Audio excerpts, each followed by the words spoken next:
magacayga waa cabdi aadan baraki diiwaan waxaan salaamayaa ummadda Soomaaliyeed waxaan ku salaamayaa salaanta islaamka waxaan leeyahay assalaamu calaykum waraxmatullaahi ta'ala wa barakaatuh salaan kadib marka hore waxaan salaamaynaa ummadda Soomaaliyeed meel kasto ay dunida ka joogaan sidoo kale waxaan salaamaynaa ka soo qaybgalayaashii kulankani oo isugu yimaadeen beelaha jareerweyn ee ku nool koonfur Afrika maanta guriga Sultan Ibrahim Maxamed Ali waxaan isugu imaanay in aan cabirno dareenkeenu ku aadan dilkii loo geystay marxuum Axmed Dowle oo ka dhacay magaalada Muqdisho waxaan tacsiyo u direynaa dhammaan ehladii iyo qaraabadii uu ka geeriyooday marxuumka sidoo kale waxaan u mahad celinaynaa bulshaweynta Soomaaliyeed sida ay ugu danqadeen dilkaasi fooshuxun oo ka soo horjeedo diinteena islaamka iyo dhaqankeena Soomaaliyeed waxaan u direynaa baaq dawladda federaalka Soomaaliya labada aqalka hoose iyo aqalka sare ka codsanaynaa in cadaalad la hor keeno waadna mahadsantihiin السلام عليكم ورحمة الله تعالى وبركاته وهذه سماعي دمان أمة الصوماليات ملك الجوتان horta dib waa dhacaa laakiin dibka hadda soo gaaray ummadda jareerweyne waa dib Soomaaliya oo dhan ay ka wada danqadeen khaasatan dadka Soomaali bantuga ee jareerweyne oo ku nool wadamada gudihiisa iyo dibadiisa salaan ka bacdi waxaan baaq soo jeedinaa kow dawladda Soomaaliyeed haddii ay cadaalad ka shaqeynayso waa in dadka dulmiga sameeyay la soo qabtaa lana geeyaa in xiritaan xataa maan waa in dil la geeyaa oo la dilaa ninkaas maxaa dhacay qofkii qof dilo in la dilay ayaa diinta islaamka ay sheegaysaa qofkii gacan gooyin gacanta laga gooyo qofkii dheg gooyin dhegta laga gooyo marka ummadda Soomaaliya ama dawladda Soomaaliyeed waxaan rabnaa inay si fiican cadaalad u keento teeda kale media ayaa waxaan ka arkay dad iska hadlayo oo dhahay ninkaas waa la gubay meeqa jareer baa lagu gubay maxaa la South Africa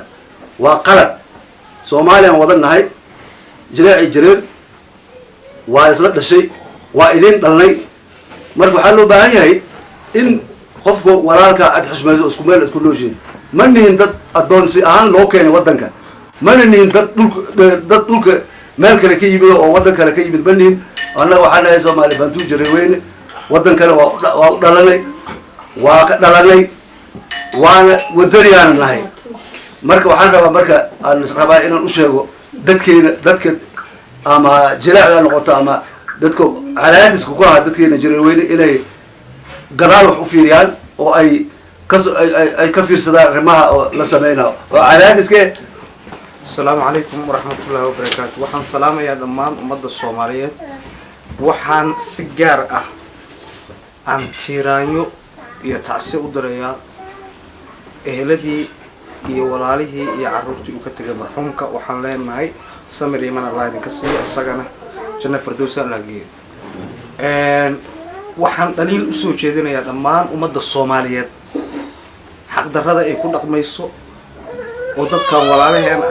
naloo geysanayo taasu waxaan ku xisaabtanaynaa u maleynayaa subax qiyaamaha ilaa hadda wax iscelinaya ma arko qof guur xalaala galayo oo dib loo geysanayo abidkay ma arag marka macsida ma rabtaan waa fahmi waaye marka waxa idin dhiilaa qof walbo qabriga ku sugaya ilaahay ka qof ka fiican ama ka يعني كم مدن مجرو هذا إسكندر عسل إذن كم مدن وحمد تين مره اتقوا الله إلهي كبقى وحنلاقي بيش جرير ويني يعني دول مجلسكو هايو وحبي الله وفير سنة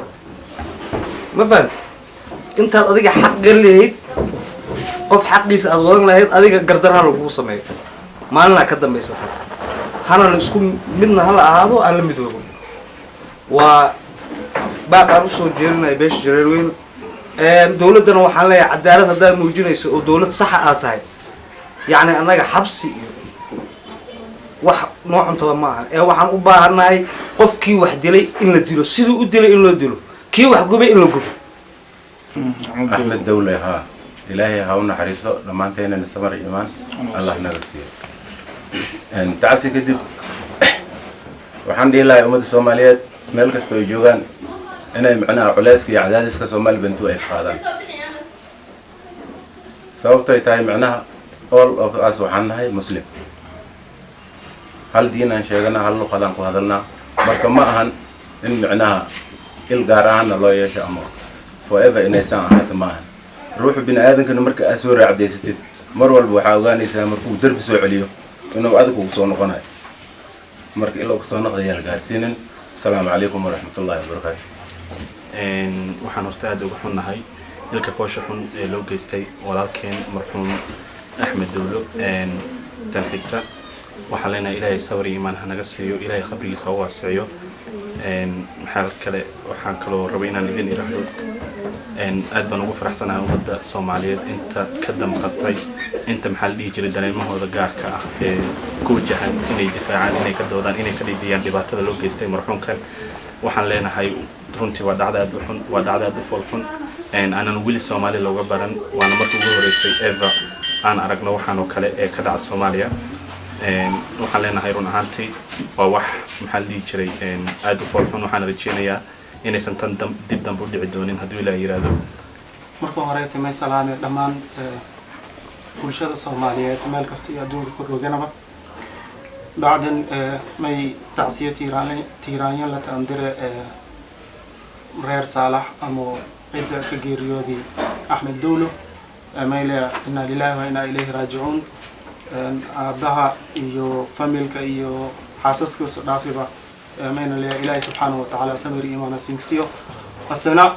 ilaahay subxaanahu wa tacaala jannada firdowsa aayatii ku waraabiyo axmed gacanka xaq darantaba magaalada muqdisho dilanka geysiti iyadoo la maraw maaragtayo iyo asi igaarjeeya oo guur xalaal ah ku weydiiyo gabar kale Soomaaliyeed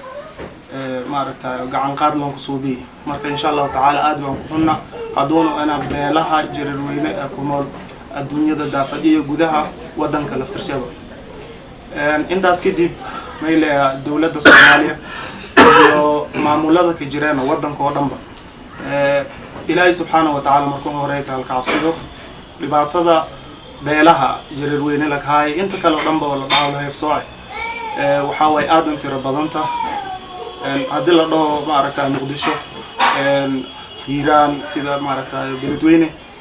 jowhar oo dhibaato xoog leh ka dhigtay oo xataa maamo waayeel la ku qabsidi magaalada Kismaayo oo kaleento iyo meel kasta oo beelaha jirarweyne ku noolana inta la heebsooy la dhaawo intaas oo dhanba dhibaato xoog leh oo la jeesidoy dawladda marka may baaqan ka diraan maadaama dawlad maantay taaginta ah oo culays iyo dhibaato kale aan ka haysan dhinaca bulshada waa in xaqiiqda sida dhabta ka gacan qaada dhibaatooyinka ka jiraan wadanka iska daytana qaabka bulshada Soomaaliyeed umiday lahayd mayna maaragtayo mahad celiye dhammaan bulshooyinka Soomaaliyeed aan shal saarayna jilac jireer maantay arintaas ka dhigtay magaalada Muqdisho aad baan ku wada danqidi walaalaheena gabdhaha Soomaaliyeed iyo wiilasha dhalinyaradaba odayaasha culumada sidoo kale inta wax badan maaragtay ka dhidiyana hadii ay tahay wadankii iyo banaankaba dhamaantii ma aysan leeyahay mahadsantaana ilaahay subxaanahu wa tacaala ku midoobena ilaahay subxaanahu wa tacaala aanin ka dhigo wadankeena markii barwaaqo iyo nabad ka soo hooyay ilaahay subxaanahu wa tacaala aanin ka dhigo hadda waxaan isku nimid in aan tacsi u dhigno maxallaha marxuumka meesha magaalada Muqdisho lagu dilay Axmed Dowlo waxaan tacsi u dirayaa halkaan aan kaga dirayaa marxuumka Axmed Dowlo qoyska uu ka tagay caruurtiisa iyo eheladii uu ka tagay macna waxaan u dirayaa macna tacsiyo tiiraanyo leh ayaan u diraynaa insha Allah waxa kale oo macna aan mahad u celinaynaa macnaha inta Soomaali weyn oo damqashada ka muujisa arintaas hadii ay yihiin macna culimada diinka iyo hadii ay yihiin macna inta kale macna ay ka aad ugu damqatay especially macna gabdhaha Soomaaliyeed oo aad iyo aad kaga dhiidiyay macna arintan macna dhacday macna si mahad gaar ahaan ayaan u diraynaa insha Allah marka waxaan rabaa inaan ka hadlo macna arinta cunsuriyada inaan ka hadlo ilaahay subxaanahu wa tacaala aadam u abuuray aadamna wuxuu kasoo bixiyey xaawu kasoo bixiyey liyaskuna ilayha ilaahi subxaanahu watacaala dhahay bini aadamka oo dhanna wuxuu ka yimid hadduu jareer yahay iyo hadduu carab yahay iyo hadduu cadaan yahay iyo hadduu wax walba yahay waxaa laga yimid aadan ayaa laga yimid nin maanta dhihi karo macnaha jareer meel kalu ka yimid hadduuba qof hayo ha soo bixiyo ilaahi subxaanahu watacaala aadam ayuu cid kasta kasoo baxshay awooddaas uu ku sameeyey inuu kasoo bixiyo aadam cid kasta kasoo bixiy shiinaas kasoo bixiy afrikaan kasoo bixiy carab kasoo bixiy cadaan kasoo bixiy awooddaas wuxuu leeyahay awood kasii weyn uu leeyahay marka soomaali waxaa idin sheegaa yacni timahaas korkii madaxaas idin saaran macnaha iyo idinku mashquulin dadka kale macnaha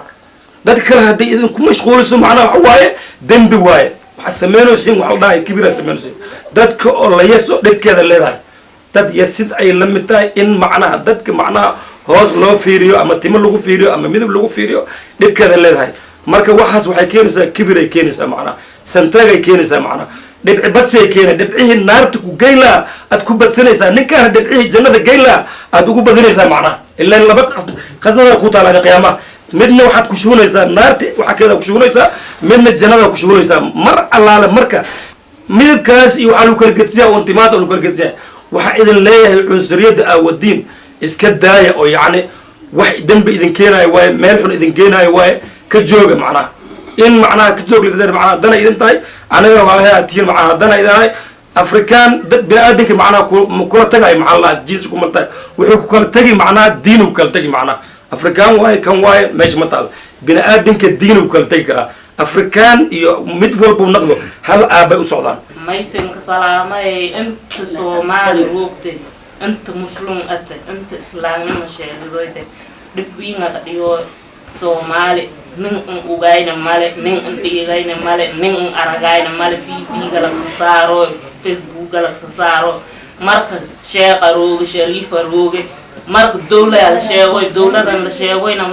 mana fahamoyno ninka dhaadhiciya base wal unjira walaalahayna singay ku jirteena un wadamo kale roogna soomaali kasoo roorni wadamo kale koyni wadamo koyni haddana naftana ninka haay marka de waxaasa mal dheebna haddana wadanka un roogna horanka sii cararaan hadda walaalahay sintuuge salaanta kabacda tacsiyadaas dhiida maysin dhahay sawar iyo iimaan alaa ninkasiyo nan un dhimidayna male adduunkana wali lam rooga iimaan iyo sawara la kuruuda horta aakarada ala nin badiyo ninka aakarada dhibad sida wal waayona male nan ilaahay ntuugnena wal usumyaale male aakara wala adduunya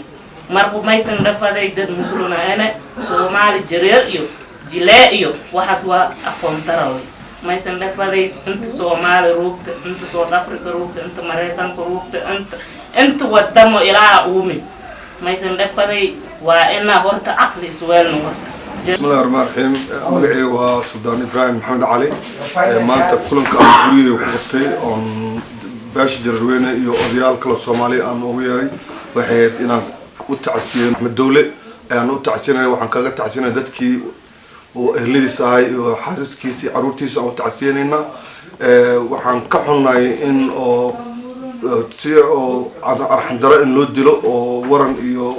dab laqabadsi ayaan ka xunnay arrintaas aan maanta u taagnin waxaan leeyahay anoo ah suldaanka beesha jararweyne ee koonfur africa waxaan u tacsiinay walaalahaygii kii Axmed Dawle ahaa oo la dilay